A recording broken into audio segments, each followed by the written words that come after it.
either you're going to end up dead or in jail, or you're going to get yourself on the right path. That's what I started learning. I got to get in the driver's seat of my life. And that's when I started really focusing in what is leadership? Like, not like trying to lead other people, but trying to be the leader of my life.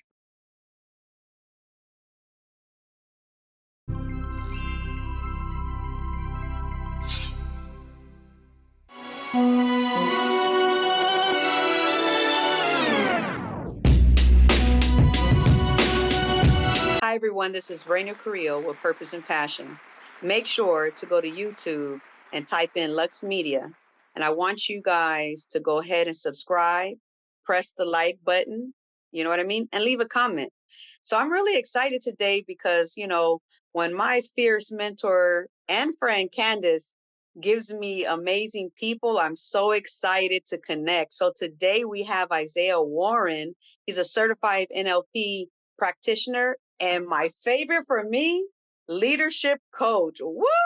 Thank you, Mr. Warren, for coming through on Purpose and Passion. Yeah. Glad to be here. Glad to be here. Yes, take our viewers down memory lane. Like, where were your parents from, and where were you born and raised? So I'm born and raised in the Bay Area, uh, fifth generation San Franciscan. And my mother, she's from Cleveland, Ohio, and she moved to the Bay Area. And I was just your average high school football coach, well, not coach, but a football star, and went to college in Texas Southern. And I started finding my way long after football. But it took the path of football teaching me that, hey, this is not the sport. You're not going to be going to the NFL. What are you going to do now? So Yeah. yeah, that's a little bit of the history. Just I got a scholarship to Texas Southern and moved to Texas. I lived in Texas for about 10 years, and so I got a Western and a Southern type of type of vibe and culture mixed all into one, which I am very grateful for. I'm grateful for to have the West Coast, and I'm grateful to have the Southern values and the what the South was able to teach me. Well, I tell you one thing, I have to say this Bay Area. I Yes. have to. I have to. I love me some E40. Oh man, I have family, that lived in Oakland, but I know I have one relative that still lives in Oakland. So, my husband is into like Harley Davidson bikes. So they have like a big culture over there too. So once a year we go out there. I mean, he does, but I just enjoy the hotel with the kids. Yes.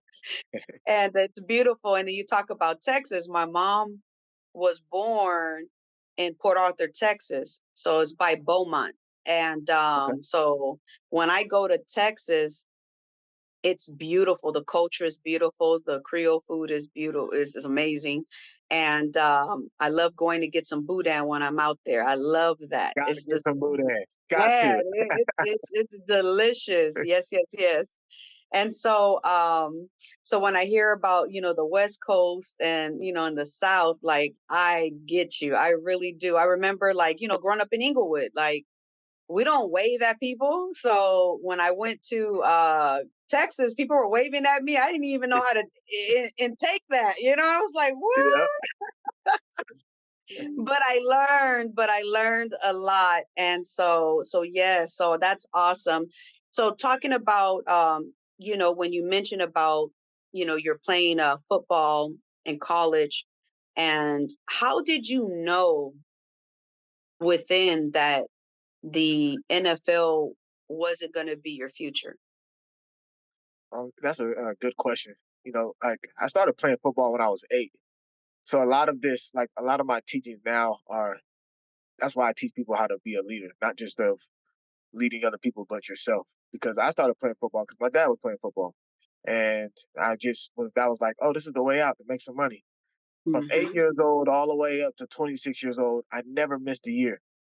And when I found out that I wasn't going to go to the NFL, went to a combine, like I did the semi-pro college, and I was like, oh, I just didn't make the cut. I just wasn't good enough, and Yeah. that was heartbreaking.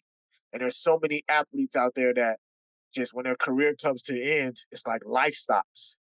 I was like, my life ended. I didn't know what I was gonna do. I didn't know how I was gonna make money, and I didn't finish college. I only did just a few years of college because I had an expectation to go to the NFL. I was in high school. You're praised as like the best of the best, but they don't tell you that even the greatest ones that do have life after the NFL, they're still on life. But Yeah. for me, there was no NFL, so I had to figure out life early, and Hmm. that's where it kind of like I was like, all right, what am I gonna do? And I started noticing what kind of mindset I did have, and I was making bad decisions, like super bad decisions. I was just any which way to make some money, I was with it. Any which way to survive, I was in survival. I was like, I'm not going to the NFL. I'm not fast enough. I'm not tall enough. Like I didn't meet all those attributes. And there was even some guys that were faster than me that didn't make it. That was even more heartbreaking. I'm looking at this guy, I'm like, golly, he fast and big. And you didn't make it? I couldn't even make the practice squad? Like that was rough. Wow. And Wow. so just my journey of like going down the wrong road, making bad decisions, and having to either you're gonna end up dead or in jail, or you're Hmm. gonna get yourself on the right path. That's what I started learning. I got to get in the driver's seat of my life, and that's when I started really focusing in what is leadership. Like not like trying to lead other Hmm. people, but trying to be the leader of my life. I'm not gonna follow this person. I'm not going with the crowd. Money is not it. I came across so much money, and it was gone so fast. So it wasn't Yes. money. Fast money Relationship, goes yep, fast fast. money. Relationships. I get the girls, and now I'm having babies that I got to take care of, and I'm like, oh my god, this is a whole other ball game. Nobody told me about this part, and just I had every excuse as well because my dad Yes. was on drugs. So I was like, oh, my dad wasn't there, so I have an excuse to be angry. I have an excuse to fight. My mom was a single mom. I have an excuse to act out this way. Yeah, Yes. nobody cares. Nobody cares. You will go to jail or you will be dead. Yeah. Be another Period. statistic. Yeah. Quick. Very I quick. always, I always tell people, like even like, I work in the Crenshaw district right now doing gang intervention. And through the life of, working with gang members since 1999, Black and brown men have it hard, Yeah. but African American men have it harder. Do you hear what I'm saying? Yeah. And they get judged based on their color of their skin, being a man, and just the history of suffering. You know what I mean?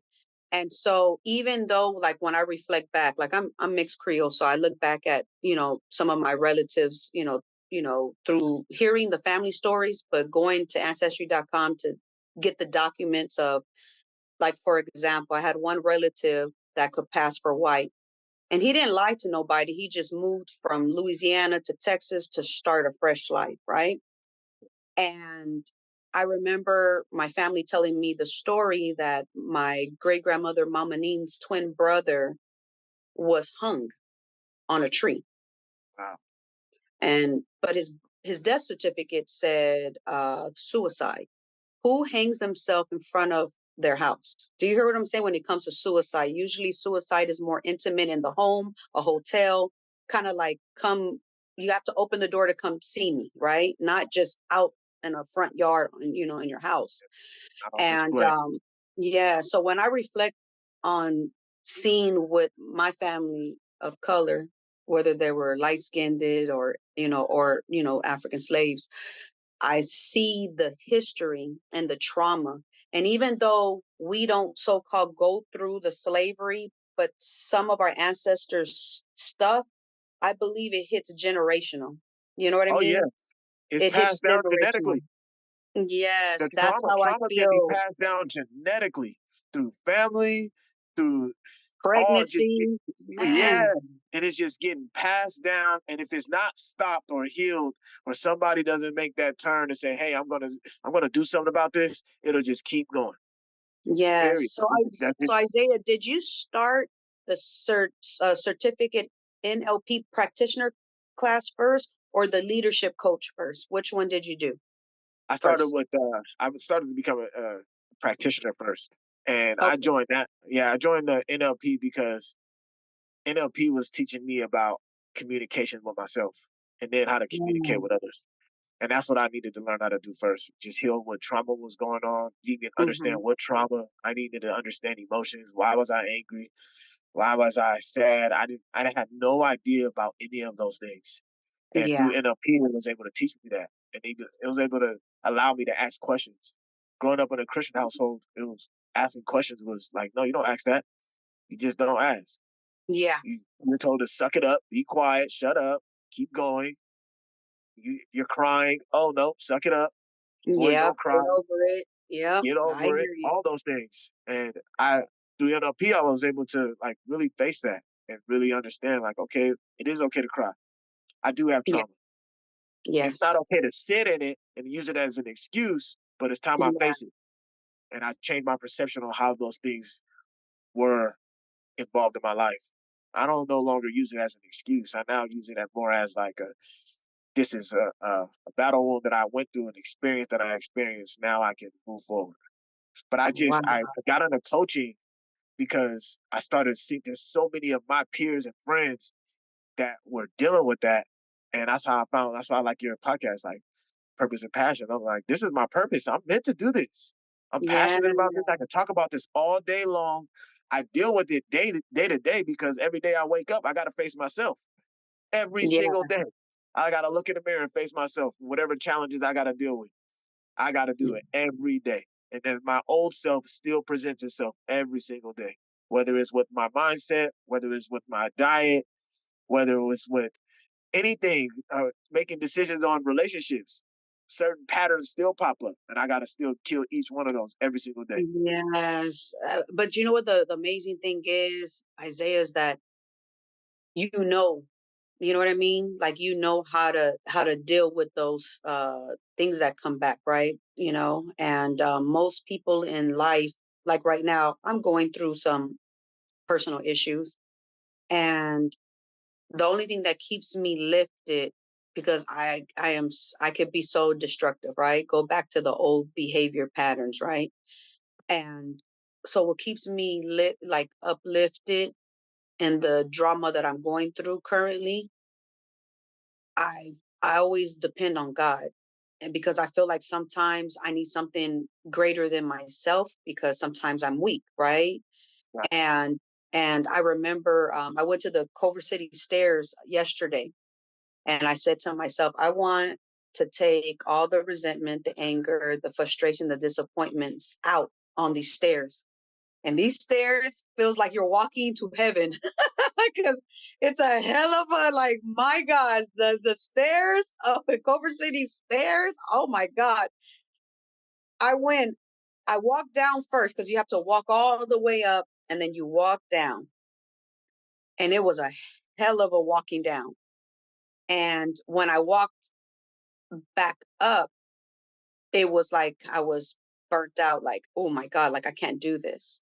But my friend was like, you got it in you. You got one more round in you. You know, you can do it. We came here to do two, and that's what you're gonna do. And so I started thinking about like all of that negative energy. And then when I was going up again, it fueled me to do it, to go for it. You know, like this is the anger I have, this is the hurt, this is the pain, this is the frustration, this is the resentment. I'm gonna keep walking, walking. It took a minute to get up at the top, you know what I mean? The second time up.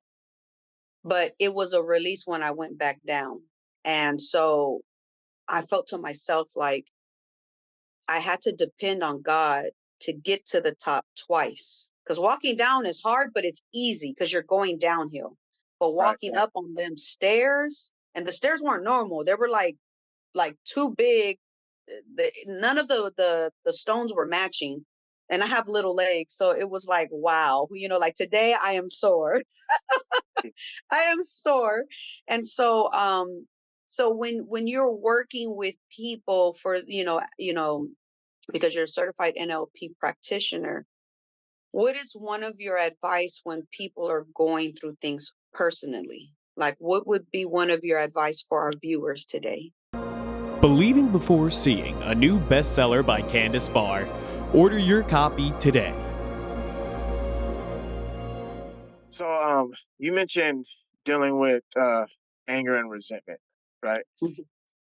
Now, every human being experiences anger. That's a natural human experience, Yes. and when we don't know how to deal with these anger, resentment, or any of these other emotions, it's good to seek a higher power, to seek something outside of ourselves, because we don't have what tools.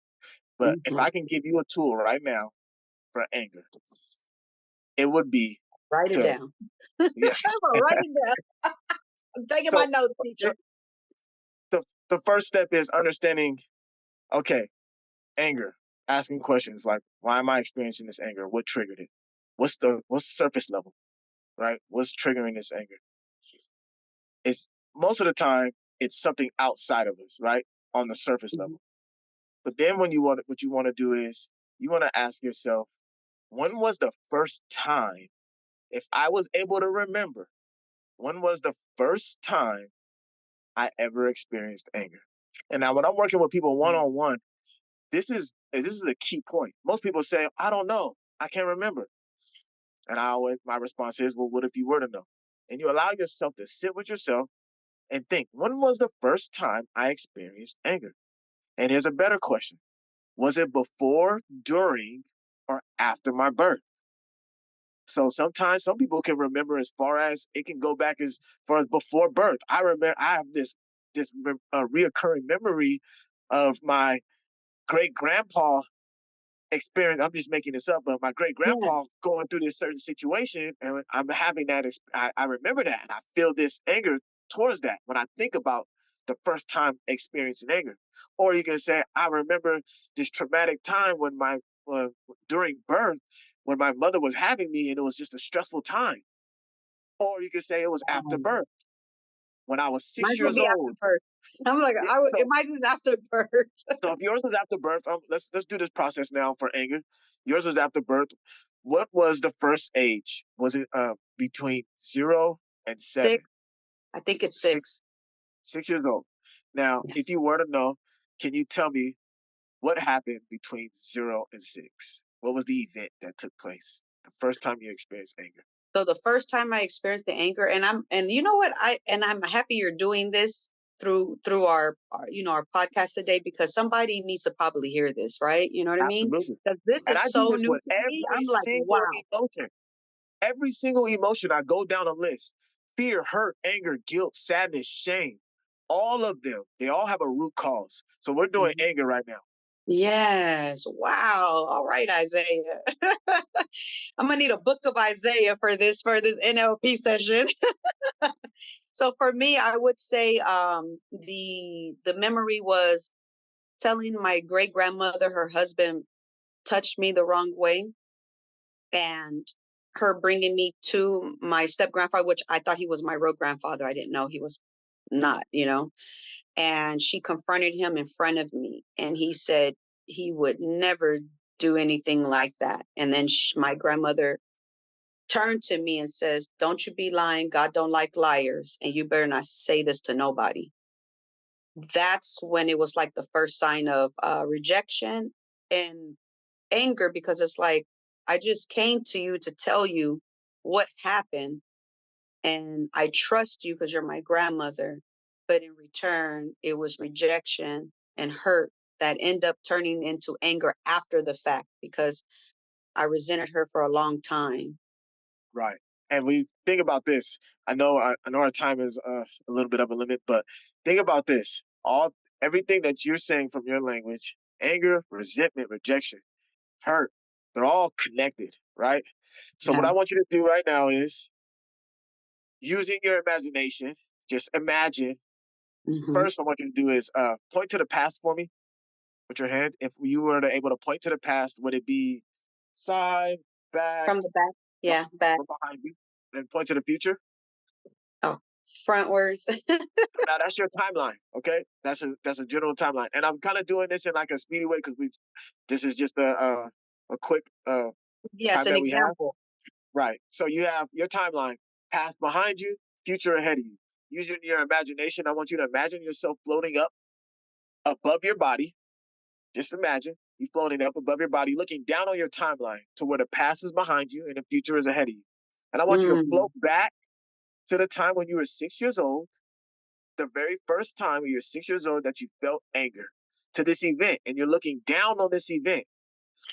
You see what you see, hear what you hear, and notice everybody in this event. And notice yourself, the 6-year-old version of you, the you now noticing your 6-year-old version of you, feeling that anger, feeling that resentment, feeling that rejection, and notice everybody around you. Now I want you to float down inside of yourself so we're able to look through your own eyes and see what you see, hear what you hear, and feel what you feel. Feel the anger, feel the resentment, and feel the rejection. But now this is you looking through your own eyes. Now I want you to gather any and all learnings that you were able to gather that you can possibly help yourself, the you now, that you can take back with you, to bring back with you to help you now, any and all learnings. And if you were to know what these learnings were, tell me what they are. Forgiveness. That's the Good, only one that comes out. Forgiveness. good, good. Yes. Anything else? Any other learnings that No. will help you now? All I can hear is forgiveness in my mind. That's all I can hear. Forgiveness. Good. So now I want you to float back up outside of your body, Hmm. holding all the learnings, holding that forgiveness in your heart, holding it tight. And I want you to float back over yourself now, but that's behind you, with the forgiveness in your hands and looking down at yourself now on this moment, on this Purpose and Passion podcast. And I want you to float back inside of your body, holding that forgiveness in your heart, letting go of Mm. all that anger, all that resentment, all that rejection, letting it go completely and bringing this forgiveness with you now. And I want you to ask Mm. yourself now, right now, where's that anger? Is it there or is it gone? It's not right here with me at all. Yeah, I think it's in the past right now because I feel nothing but like I feel forgiveness, like feel forgiveness right now. Good. And I want you to understand that, you know, anger that we feel now, it's not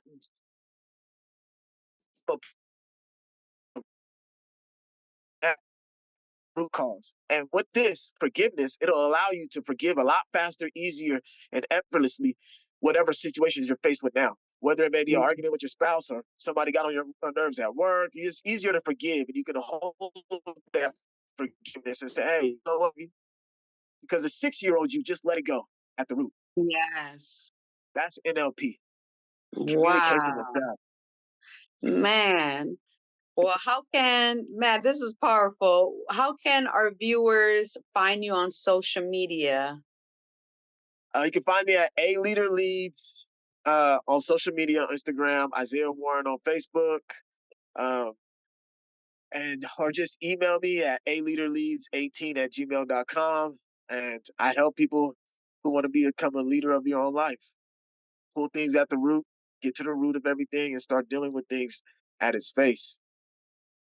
Wow. Well, Mr. Warren, I'm going to be contacting you, especially for the leadership component, because I ran for mayor of Inglewood in 2022. I did not win, but I plan to run for mayor again in Yeah, 2026. There's yeah. a minor barrier there that I know I can fix, but I will love to work with you for the leadership component because I know I'm a leader. I'm a natural leader. When I was gang banging, people always like gravitated to me. And then when I changed my life, I became this gang interventionist, and then the community gravitated to me to help them. And here I am, 45 years old, still in the field of gang intervention, but I've always dreamed since I was 15 to be mayor of Inglewood. And I want to accomplish that goal. And I feel like you can guide me there mentally and spiritually through your leadership coaching. I would love to. Thank you so much for sharing that with me. And I believe, and I know you can win. They need you, Yes, definitely. they do. Yes, they do. They have no idea how much they need somebody like me that is not about money. It's more about my community, my big heart, that I care for my city. and things of that nature. So yes, thank you so much, Isaiah Warren, for Thank just you for having me. gracing, your beautiful spirit on purpose and passion. Until next time, we're gonna have a blessed day. This is Raina Yeah. Carrillo signing out with purpose and passion. Peace.